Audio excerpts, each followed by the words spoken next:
To Board of Supervisors work session, Tuesday, February 17th, 2026, 4:33. Board meeting room, 39 Bank Street, Southeast Chatham, Virginia, 24531.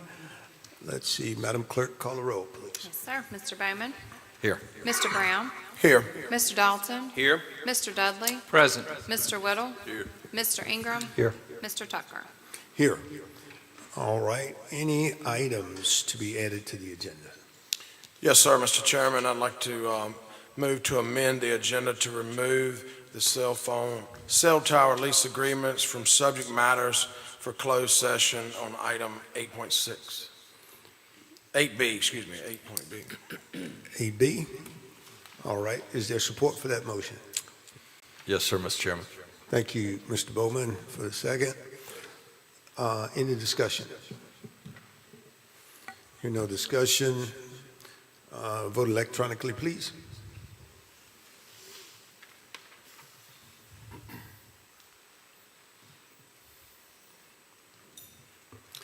All right, motion passes unanimously. Thank you so much. All right, so we have removed that from the agenda. Now, moving to item 4, I will entertain a motion to approve the agenda as amended. So moved, Mr. Chair. Thank you, Mr. Bowman. Support, please. Second. Thank you, Mr. Ingram. All right, moved and second. Approving the agenda. Any discussion? All right, cast your votes electronically.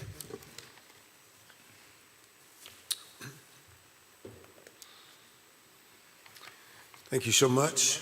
Motion is approved unanimously. All right, for the citizen convenience, all work session and committee meetings are now being recorded and can be viewed on the county's Facebook in the same YouTube location as the Board of Supervisors business meetings. Please remember that the board's work session is designed for internal board and county staff communication, discussion, and work. It is not a question and answer session with the audience. Accordingly, during the work session, no questions or comments from the audience will be entertained. Respectfully, any outbursts or disorderly conduct from the audience will not be tolerated and may result in the offending person's removal from the work session. As a reminder, all county citizens and other appropriate parties as designated by the board's bylaws are permitted to make comments under the hearing of the citizens section of tonight's business meeting. We move now to agenda item 5A, Firefly Solar Project update. Mr. Arnold.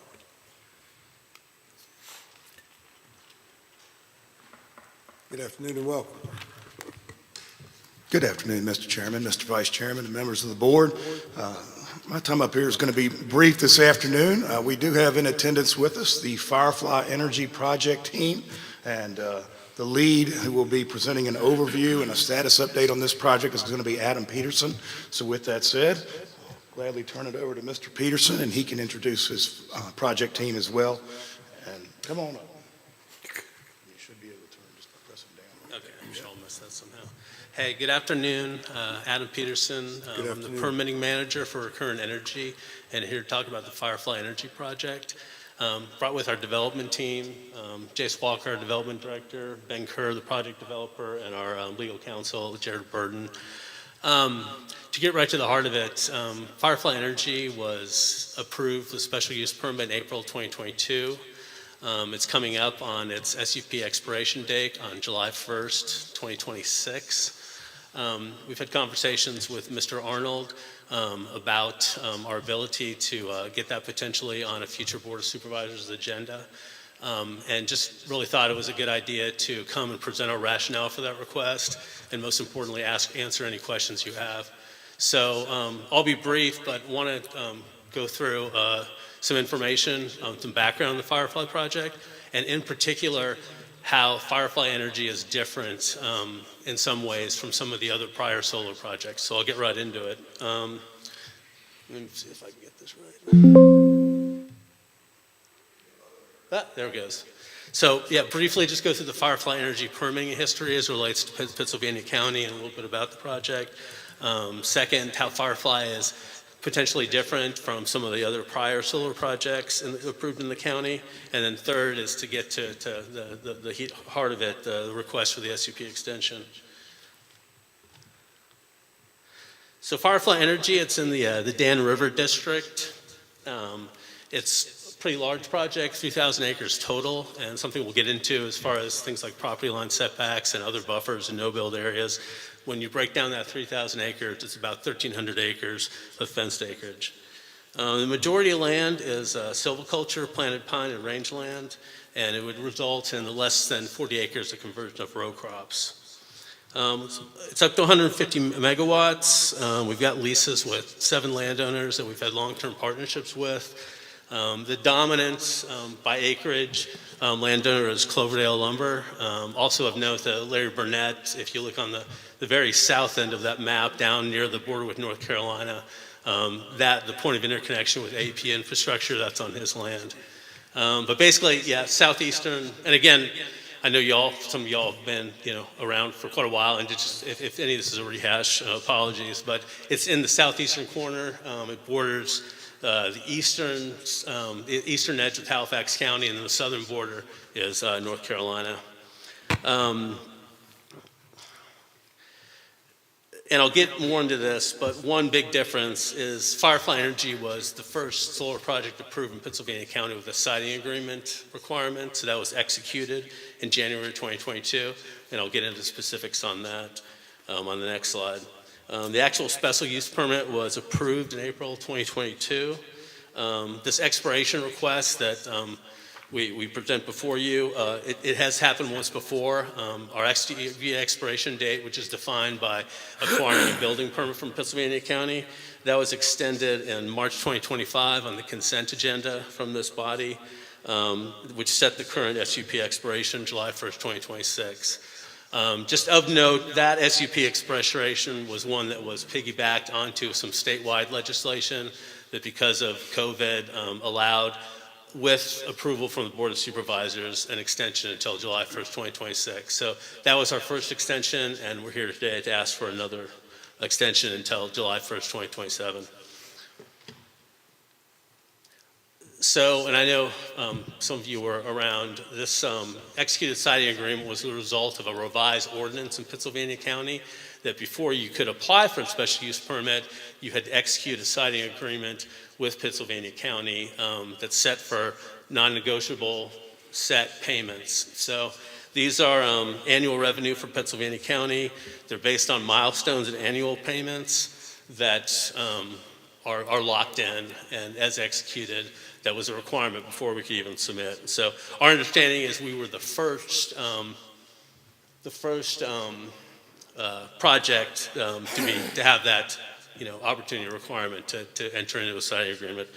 So it's itemized up there, but in general, it's $2.25 million of milestone payments when you reach construction start, when it goes into operation, and then through the 35-year life of the project, another close to $10 million for a total of $12.2 million. So those would be direct payments from the project to Pennsylvania County. Secondly, also a part of that ordinance that happened in November 2021 was a shift in how solar is permitted and cited in Pennsylvania County. One of major things is the setbacks. Before November 2021, the property line setbacks somewhere averaged about 35 feet. It varied if it was frontage or not. But in general, under the new ordinance, which Firefly was permitted under, it increased the setbacks from 150 feet guaranteed from property line, and if there's an adjacent residence, that goes up to 200 feet. And then a landscape buffer was also increased. It used to be 15 feet pre-2021, and then that's 100-foot width. So just put here as a, obviously that's an image, that's of looking south of Rock Springs Road. That's currently what it looks like. So the project, when constructed, would have a 100-foot landscape buffer between a public right-of-way or any property line, and either the preservation of existing, if there's timber there, will remain. If not, and I just want to, that's not realistic of what's going to be there when it's planting. That would be at the height of maturity. So the rules call for 6 feet of planting, so it would take 3, 4, 5 years to get to that level, but that's a rendering of what the landscape would look like under the new ordinance. Moving on, one thing, and this is one of the reasons why it's taken a while to get Firefly Energy to the point we're at now, is it is some hilly terrain down there. Some of y'all, I know, Supervisor Brown, are familiar with some of the land down there. There's some rolling topography. We've been waiting for the technology to catch up. One thing we're excited about incorporating to Firefly is terrain following technology. That allows us to put solar panels on steeper slopes. That dramatically reduces the amount of grading that we need, also helps with stormwater management, which we'll get into. So we've been waiting for that terrain following tracker technology to be available to use it. I'll note that a similar project, it's the Bartonsville Solar Project, used similar terrain following technology and got a VDQ award primarily because it facilitated stormwater compliance and decreased the amount of grading needed. The fourth thing is, and I'm sure there are other solar projects maybe, but as far as what is the land that we partner with our landowners are, it's primarily commercial timber and rangeland. It's not going to be large scale row crop or other agriculture conversion. So and this is all obviously up to the discretion of our landowners, but they've chosen to go with solar because there is rolling terrain that might not be optimal for some types of agriculture or residential development. So to get to the heart of our request, we are respectfully requesting an SB extension from July 1st, 2026 for 1 year to July 1st, 2027. Want to provide a rationale as far as why we need this year. We're actively working on this project. We're at the 60% design milestone. We're moving this year to 90% design milestone.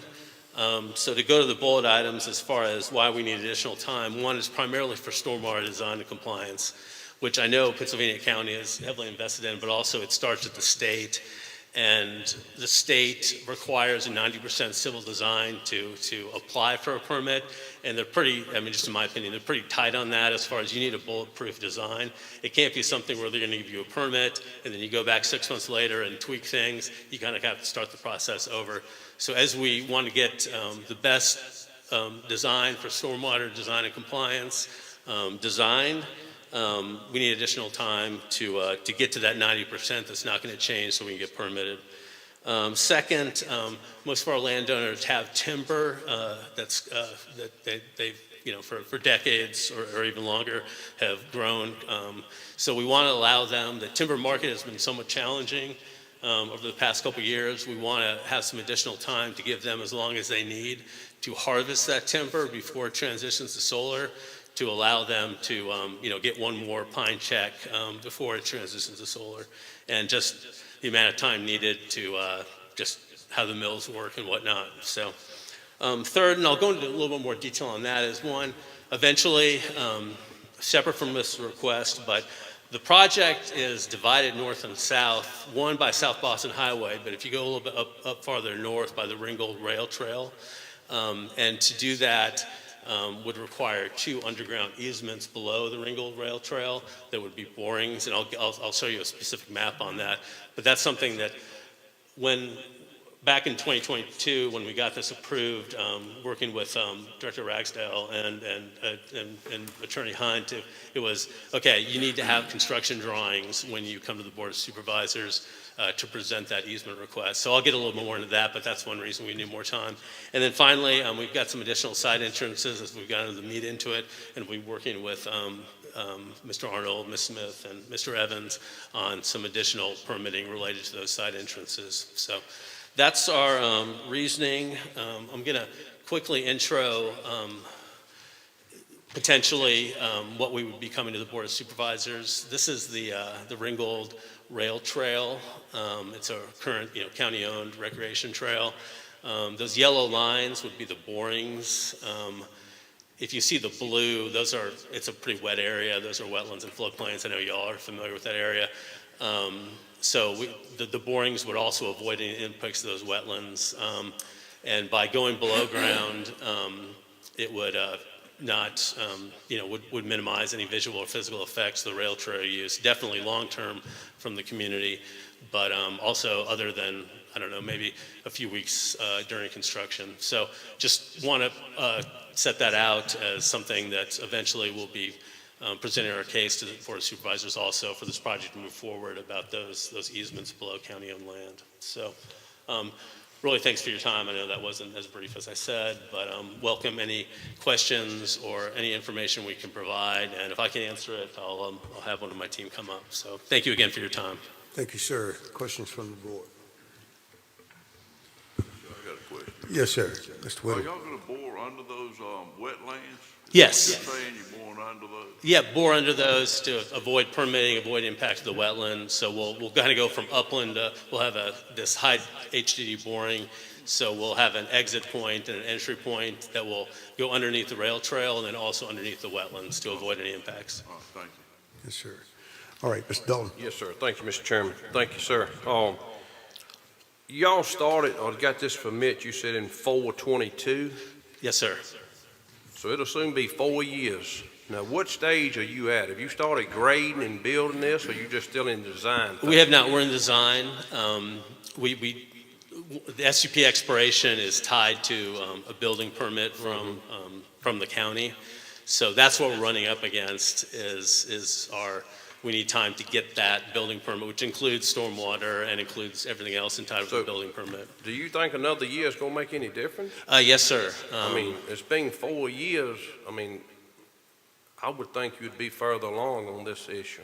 Yeah. I mean, we give y'all extension, I think, one time. Is that correct? Yes, sir. Okay, You this did. will be You the did. second one. This will be Okay. the second one. Yep. Okay. All right. Thank you, Mr. Chairman. Thank you, sir. Thank you, Mr. Dalton. Let's see, Mr. Brown. Mr. Peterson, I mean, in my district, I'm kind of in the middle of this one quite a bit, and I'm catching, I understand, some of the things I've met with some of you guys from Firefly and some of the landowners as well, and, and I see Mr. Dalton's point of view, because as agricultural men, we catch an impact on this, and a lot of it is, I think you've had enough time with the 4-year mark, but, some of the issues that y'all have described to me is the type of, you guys know the terminology better than I do, with the telescoping solar panels, from what you guys described to me, wasn't fully ready or in developmental stages. And that's what, meaning, I guess my point is, you guys are, and I see why you're asking for it, but your stories are changing a little bit. Everybody's, somebody's got this answer, somebody's got this answer, and it's like I told all of you in the meeting the other week, at the end of the day, I don't think you have a customer, or you'd been built this. And I don't blame you. I wouldn't build something like this either if I didn't have a way to sell it. So, there's definitely a lot of, and I realize you've got a lot of investments tied up in the developmental process of it. I mean, just alone in the permits and the mappings and the stages of engineering it. And I'm no engineer by no means, but I think that's a lot of the questions I would have going forward. And I'm like Darrell, Mr. Dalton, is this, is a year gonna get it done, or where are we at now on far as the technology on the panels where they can rotate with the lay of the land? Yeah, and Supervisor Brown, great question. And I think that has been one component of the reason why this has taken a long while, has been waiting on the train fighting technology. I'm not standing up there to say that's the only reason. If it's okay, I'm going to defer to Jace Walker.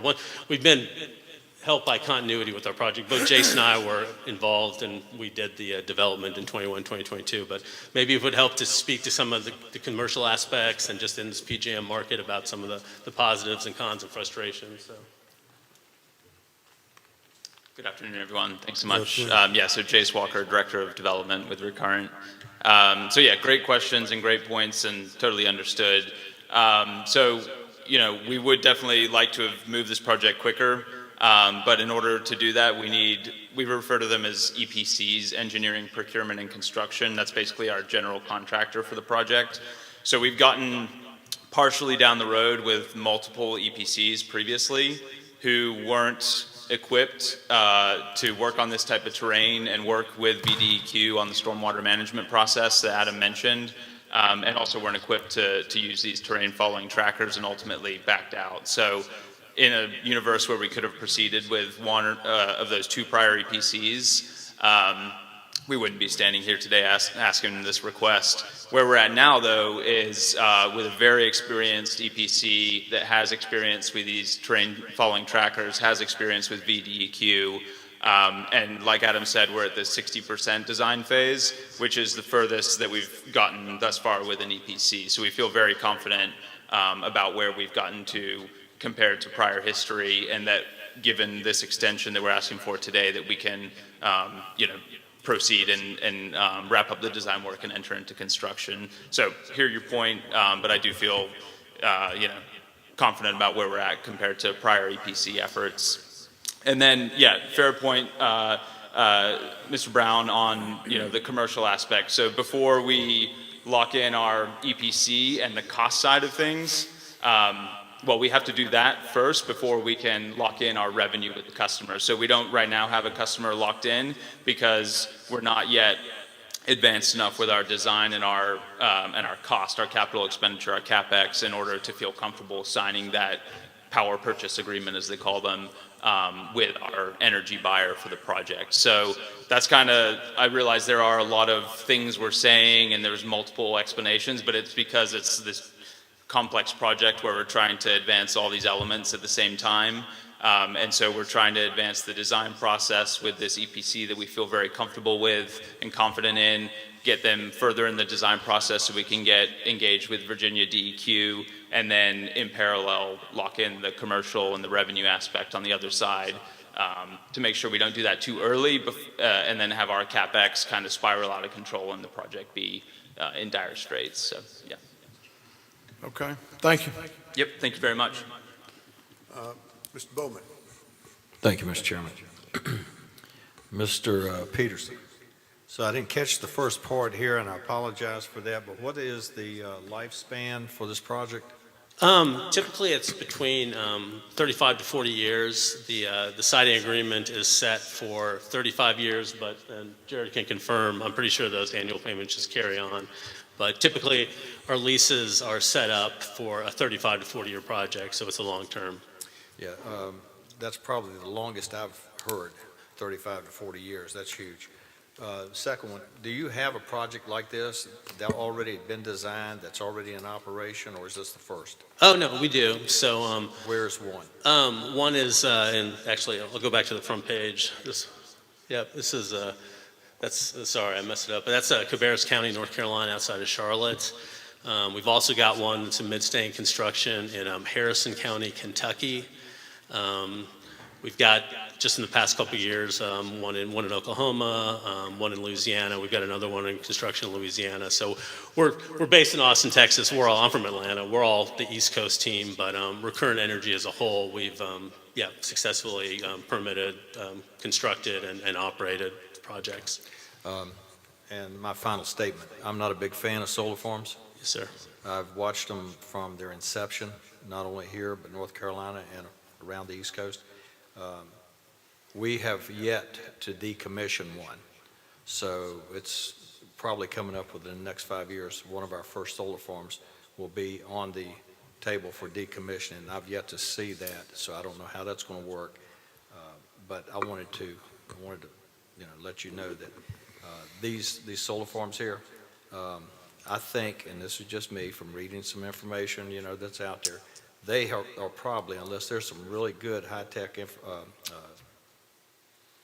equipment there, they're pretty much running their course. Do you see that as something for the future? Just the same as wind turbines, solar farms, things like that? As far as a long-term energy, Yes. I think we're, obviously very bullish on solar and developing throughout the country. So we, I don't think any of us would stand up and say that solar alone is the answer to energy, but the any and all approach, and solar provides something that can be relatively quick put in the ground and be in the ground long term, and maybe providing, in this case, up to the grid, to the AP transmission line. Okay. All right, so the last thing is, and Mr. Dalton made a very good point there, and I thought about that. These extensions, one, I'm okay with. Two, I'm not so much. So, Mr. Chairman, that's all I've got. Okay, thank you. Yeah. I Yes, guess- sir, Mr. Whittle. When is the estimated time of finishing a project? This one, after we start construction, would be between 12 and 18 months. So that's the, as far as the construction period. So after we start construction, but a range of between 12 and 18 months. Thank you. All right, Mr. Peterson it is. First, thank you for coming and updating the board, and I hear your request, and I've listened to my colleagues, and I have a couple of questions here. I'm sorry, did I miss one? Mr. Dudley? Yes, sir. If you need to go ahead, go ahead. No, go ahead. Thank you, Mr. Chairman. Mr. Peterson, I got a question for you. Worked with the electric utility industry for 28 and a half years. And with the new signature and signing for the coal industry to come back, how's that going to affect solar industry? And the reason I'm asking that is, you know, we did approve this project. Mr. Dalton's got some really good points. If you ask for the extension for one more year, where are you going to be? I mean, are you going to come back next year and say we're going to need another year? When does the extension stop and construction start? Because there have been other solar projects where the promises did not come through like they should. I'm just being honest, dead honest, with the shrubs, everything. And, you know, I want to know how the coal is going to affect, because it's a very efficient means of producing electricity. I do know that. I know distribution, I know three-phase, double circuits, all of it. How does that compare to coal? Yeah. Thank you, Mr. Chairman. You want to go? Okay. So, yeah, I think the key phrase that Adam mentioned is all the above, or kind of all sources. So, I think most of y'all know and have probably approved requests of the data center that's near our project, probably a stone's throw from our project. So that's a great example of the future load growth in this area, nationally, globally as well. Of course, folks might debate, like, how valuable are some of the applications of AI, right? Is it a bubble? Is it another .com type bubble? But it's massive any which way you slice it. And so, yeah, moving forward, it's going to take coal, solar, battery storage, nuclear. Now there are small modular SMR nuclear reactors where they're much smaller and easier to site and develop and construct. Natural gas, of course, different types of natural gas turbines. So, you know, renewables and solar is only a small percentage of the electrical generation in the country. And, you know, we hoped that it was going to grow a little bit more with prior policy, if you will. But just the massive load growth coming from all this data center stuff means that there's going to be all generation that's available is going to be utilized, and honestly all utilities available. So data centers don't just need power, right, but they need water, they need sewage. They're pretty energy and utility intensive. Nothing against them, but just pointing that out. So you know, I think our industry, although it's taken some knocks lately, to be perfectly honest, we still just see the overall arching effect of the load growth across the country that's going to require all generation possible to continue to develop. And one thing I did want to point out about the prior extension, so yeah, we understand, right? We don't want to keep coming here. This is not our favorite thing to do, right? To ask for extensions, because we want to comply with what was approved initially, and totally respect and appreciate that. And let's say if y'all were willing to approve this request, if you put in something like there will be no further extension, that would make a lot of sense to me. So wouldn't have an issue with that.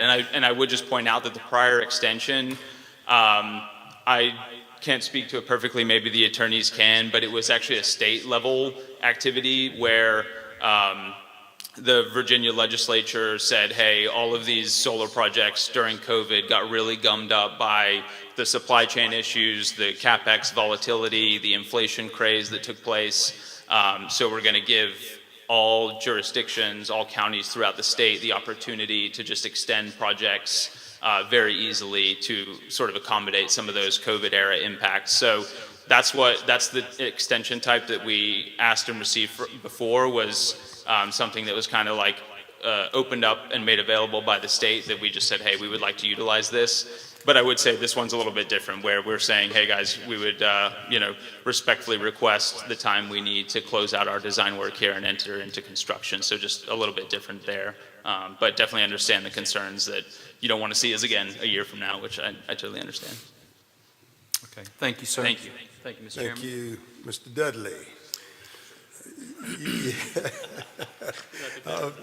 I'm sorry. Out of courtesy, I let my colleagues go first, but and you guys have kind of tap danced all around it here. But what can you look this board in the eye and guarantee us that you're not going to come back before us for an additional extension?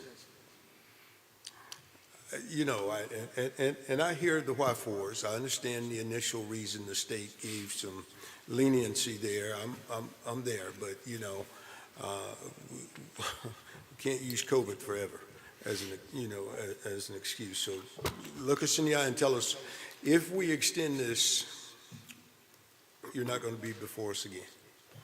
If you gentlemen are willing to extend this permit, we will not approach you again for another extension. And if it's any help, we could share some of the design work that we're working with our third-party EPC on. No, sir. I have a few more questions. I Sure. understand. Let's stay at the 20,000-foot view here. Don't take me in the weeds. I don't understand your jargon about all of that. But Sure. what I will ask you is this: Mr. Brown had a good point there.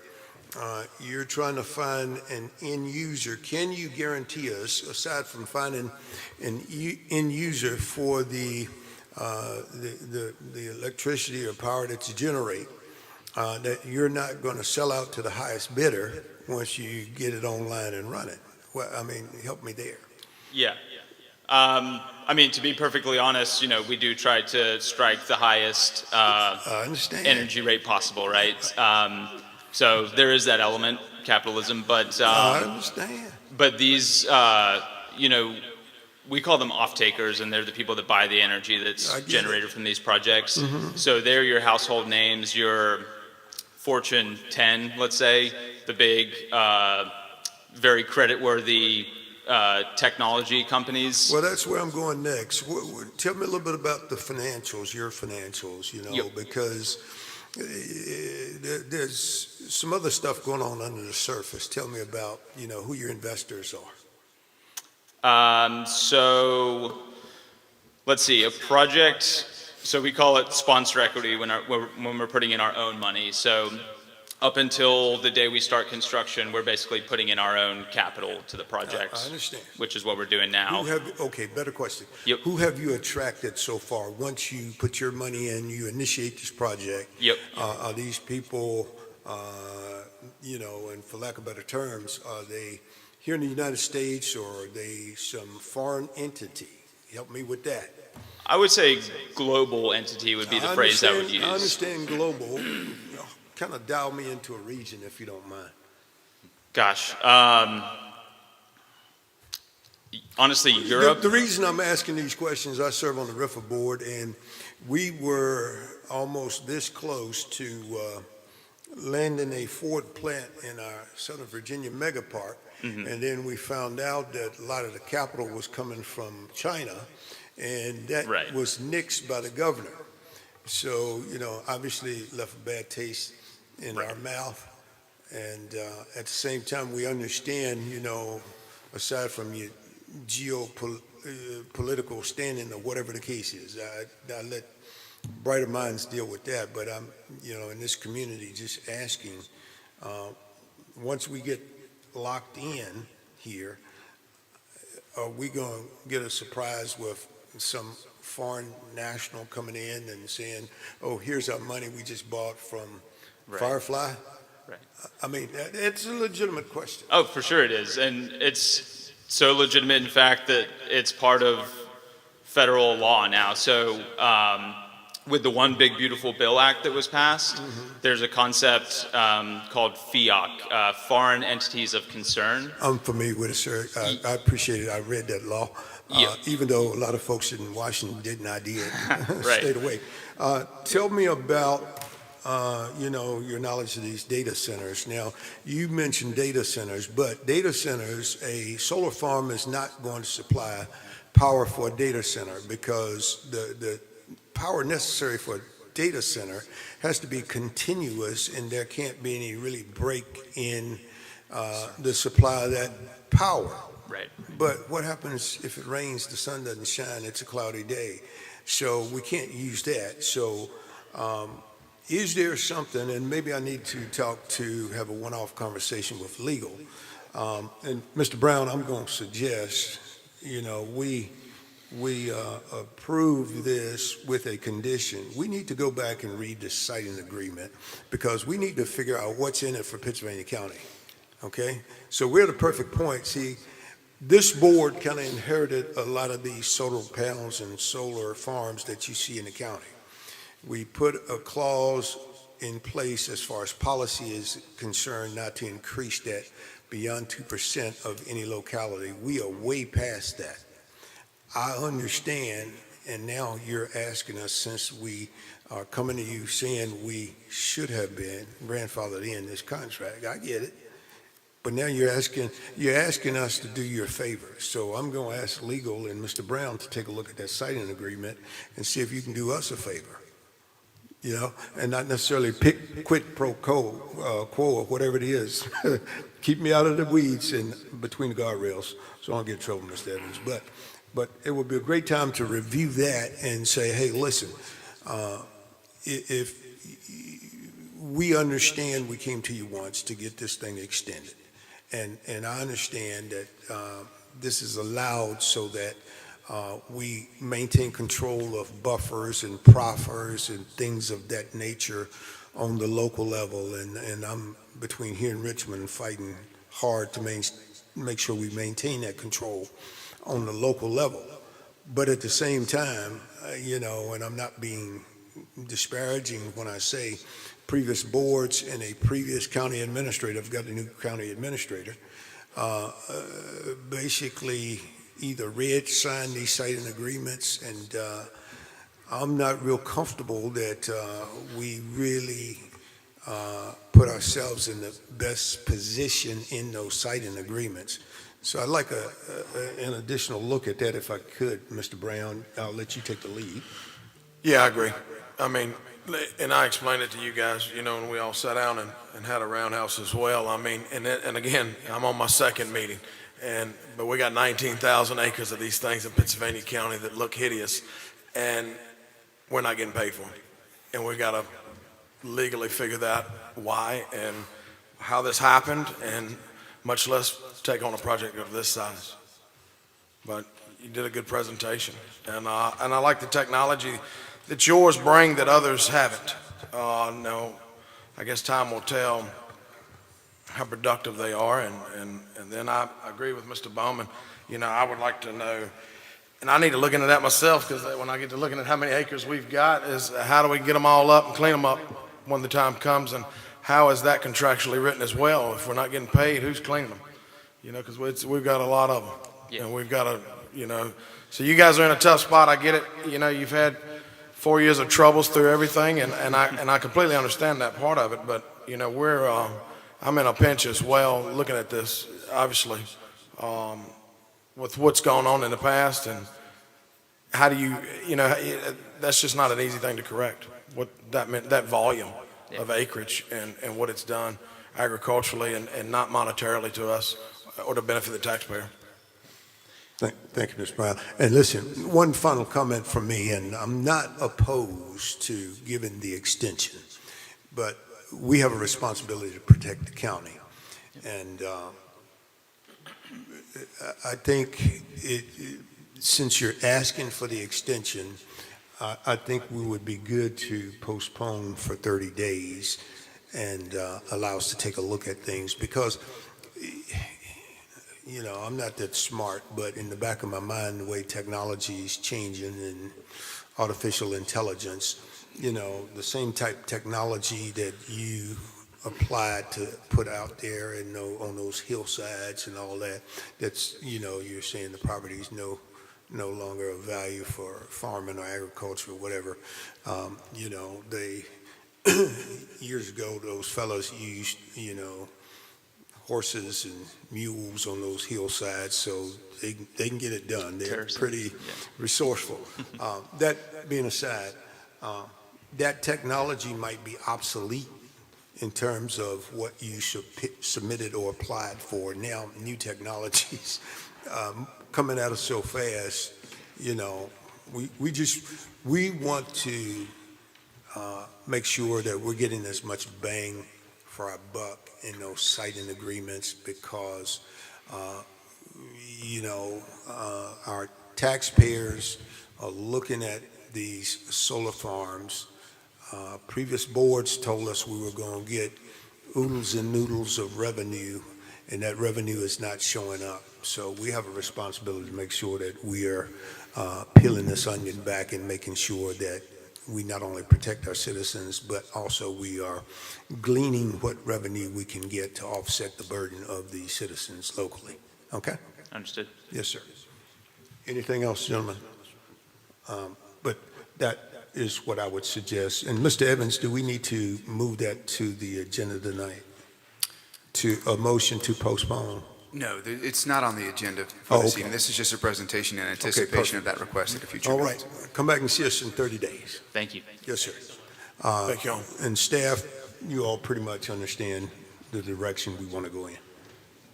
Okay? Thank you so much. All right.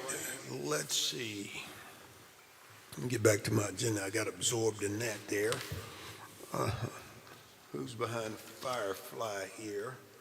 Beautification Committee. Mr. Bowman. I got Ken Bowman down, and I'm looking at Mrs. Bowman, which is... Okay, Mr. Chairman, thank you. That caught me off guard a little bit. So we have the Beautification Committee. Some of the membership is here this afternoon. They want to present to the board what they're doing as the committee, to give you an update on that, and also to announce the cleanup that's coming up in April. And they would also like to have us at the end of this, just for a moment, come down and take a picture with those signs they're going to give us to take back to our districts. So with that being said, who is it? Mrs. Evelyn Davis. Yes, Ms. Davis. Come on From up the to Bannister microphone. District. There you go. All right. Pull that microphone down, Ms. Davis, in front of you, and let's make sure everyone can hear you. Good evening. Good evening and welcome. We'd like to recognize Chairman Tucker, Vice Chairman, and all the Board of Supervisor members. My name is Evelyn Davis. I am with the Bannister District. I am a member of the Beautification Committee, and there are other members here with us from the committee as well. I didn't know she was going to take pictures so right away. Okay. First, we do want to ask that you mark your calendars for Saturday, April the 25th, for the semi-annual countywide cleanup. We'd like to present each one of you today with a sign, with the cleanup sign as well. We ask that you will place this in your yard or in your road, major road in your district, or wherever it's visible to see safely. Our committee will be reaching out to high school clubs and scout troops for participating in the cleanup, and we will be offering a donation of $100 up to 7 school clubs, groups, scout troops with at least 10 participants per group. As in the past, the committee will reach out to the high schools and its scout troop as well. The group who signed up will be vetted through the Beautification Committee and notified that they are eligible for the donation to their club. Upon proof of participating in the cleanup, a presentation will be made to the sponsors and the members of the group. There is precedent for this program as the former Beautification Committee offered incentive for the club during the years of 2012 through 2015. Clubs such as the Beta Club, FFA, and ROTC have received the donations in the past. We're not here today asking you for any county funds. We have funds available through the State Literary Fund.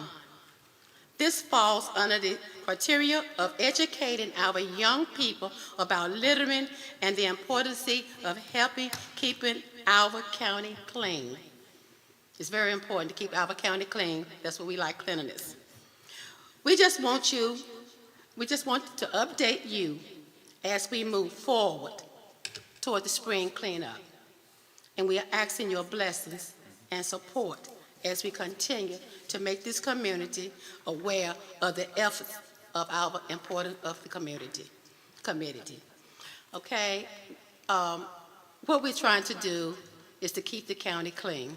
We're doing the best that we can do, and we're going to try to offer up some little ideas, and we can bless clubs or schools or whatever with up to $100 per district. That's what we're doing.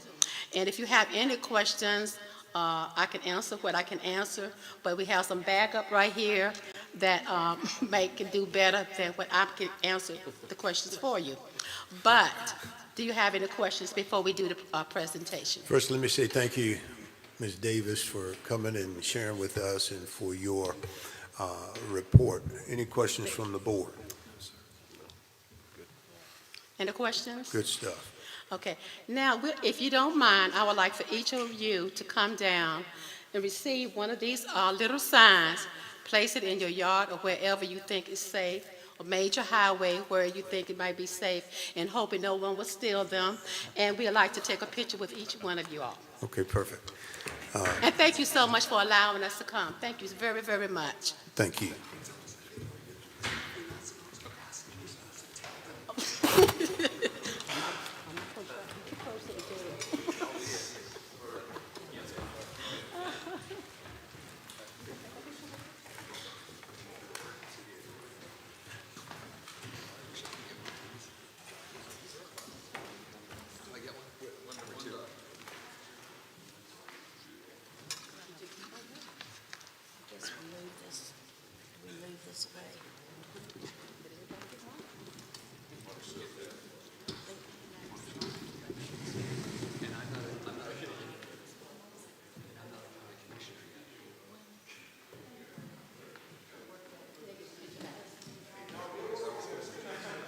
I thought you all was going to take it just a second.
He's a physical chemist. He designs, develops, and proteins and various polymers that these guys use for the solar panels. So this is interesting. What was interesting was when you asked the duration and what happens when you shut the devices down. And what's interesting is in Ithaca, New York, they just had this meeting, and they're talking about what's cheaper for the corporations to arbitrate. Oh, okay, yeah. If I do, there's two in your yard. Arbitrate rather than keep their corporation. It was an interesting thing. And so this meeting was exactly what they had in Ithaca about 4 years ago. Say la vida. Yeah. Thank you. All right, let's roll. Thank you so much.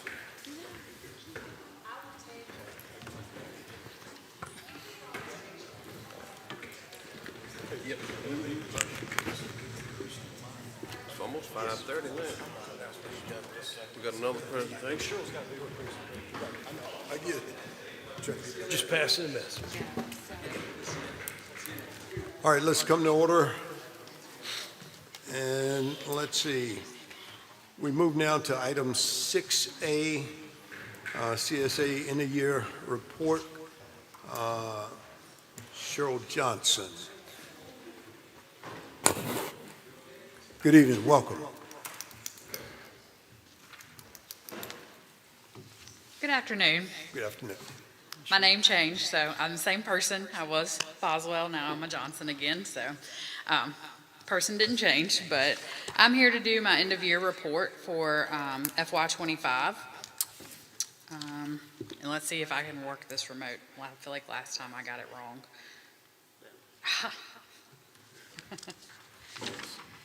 So I just kind of want to go over our yearly expenditures. So I have a chart that shows our yearly expenditures from 2022 through 2025. It also has our 2026. This is up to date through January 18th.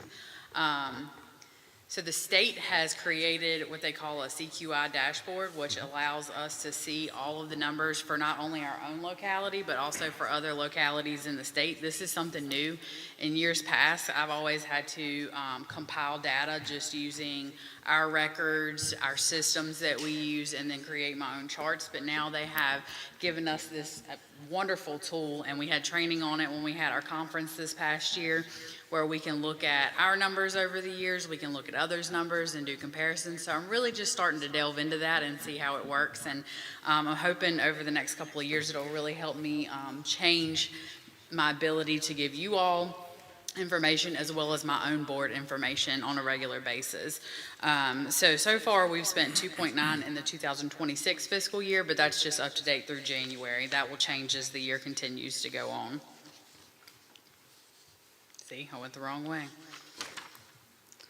The next is just kind of an overview of how many children we've served over the last few years, what our net expenditures are, what our local match is, what our base rate is, which you can see that our base rate hasn't really changed over the last 5 years.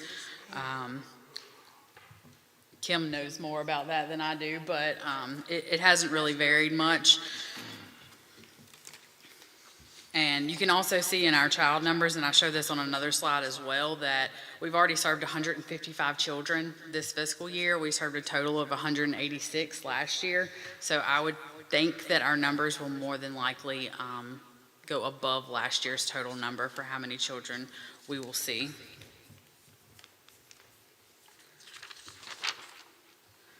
This chart shows our net expenditures through our mandate types, and somehow I cut off the two on the left, and I didn't realize that till today, so I apologize.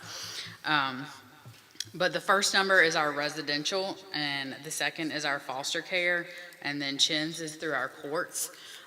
They call it a child in need of services. And then our non-mandated is our children that do not meet the qualifications for the state funds. They give us a small amount of money that we can use for that group of children. And the last is our foster care prevention, which would go through our social services department, and we serve them as well.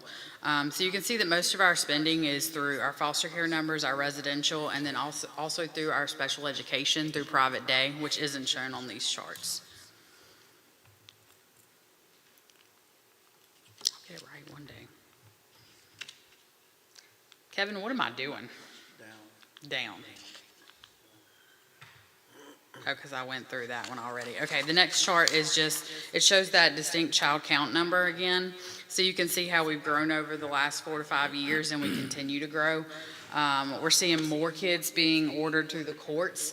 This past year, the state changed what the child in need of services qualifications were. And so in the past years, if a child was a child in need of services through the court system, that did not automatically mandate them to receive services through CSA. It was just one of the criteria. But starting as of July, they changed that, where if a child is under that, then it automatically makes them meet. And this has increased the number of kids that we're seeing because they're being ordered by the judge to come before our team.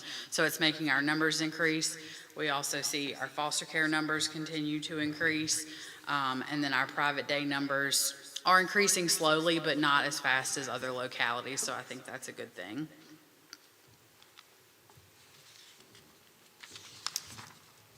The next slide shows our total net expenditures per our expenditure code, so you can see over the last 5 years what our expenditures for special education, foster care, our residential services, and our community-based services. So we're definitely having growth in all areas except for our special education, and I think that is due to the different programs that Pennsylvania County Schools has put in place, such as the STARS program, the Victory Academy, and we're working with these kids and these families to try to keep them from having to go to these private day settings because they're extremely expensive.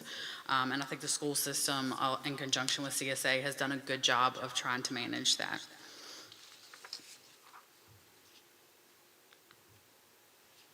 And this is just kind of an overview of all of the last 4 or 5 years of our expenditures. We did see growth this year of about $791,000 from last year, but it is down from the 1.3 million that we saw growth the year before.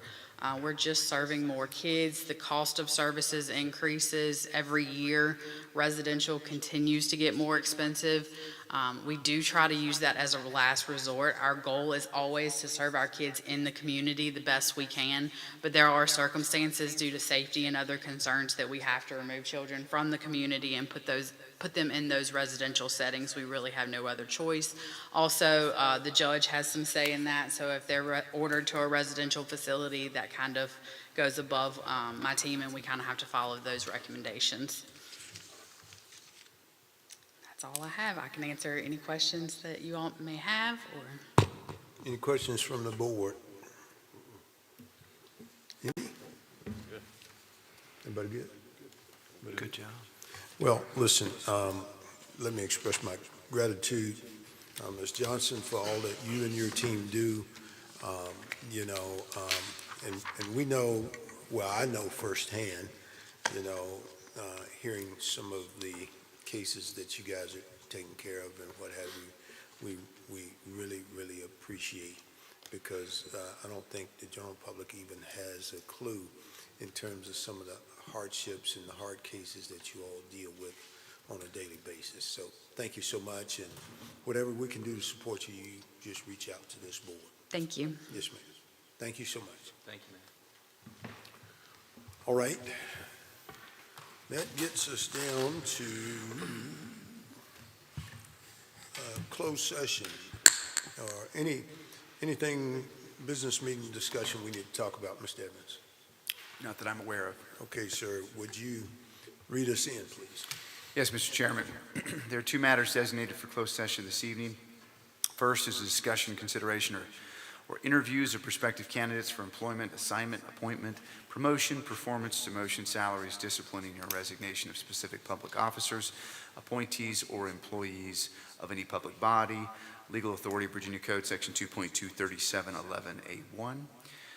Subject matter is discussion regarding the Treasurer's Cooperative Agreement, and the purpose is review and discussion of the same. Second is consultation with legal counsel employed or retained by a public body regarding specific legal matters requiring the provision of legal advice by such counsel. Nothing in this subdivision shall be construed to permit the closure of a meeting merely because an attorney representing the public body is in attendance or is consulted on a matter. Legal authority, Virginia Code, Section 2.23711A8. Subject matter is courthouse and ODAC lease agreement. Purpose is consultation with legal counsel. Legal advice and discussion regarding the same, Mr. Chairman, now be appropriate to entertain a motion, discussion, and vote regarding closed session. Thank you, Mr. Evans. I'll entertain that motion. I'll make the motion. Thank you so much, Mr. Ingram. Support. Thank you, Mr. Whittle. Any discussion? Please vote electronically.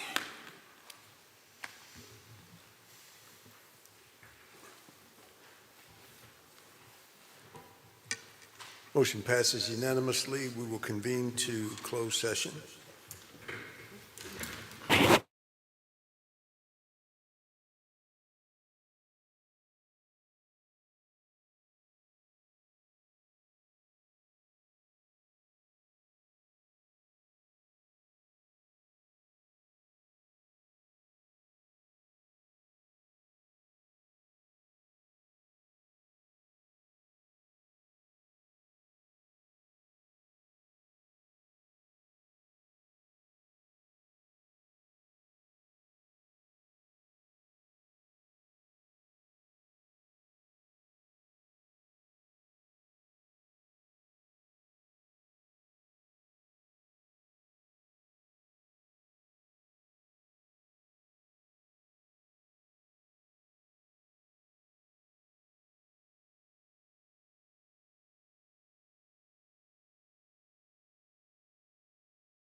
2026.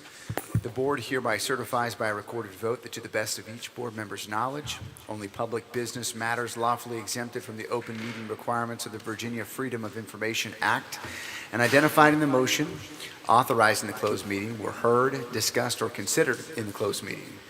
If any board member believes that there was a departure from the requirements of the Act, he shall so state prior to the vote, indicating the substance of the departure. The statement shall be recorded in the board's meeting minutes. We will now have a roll call vote regarding the certification of closed session. Mr. Dalton. Yes. Mr. Dudley. Yes. Mr. Brown. Yes. Mr. Bowman. Yes. Mr. Whittle. Yes. Mr. Ingram. Yes. Mr. Tucker. Yes. Thank you. Thank you.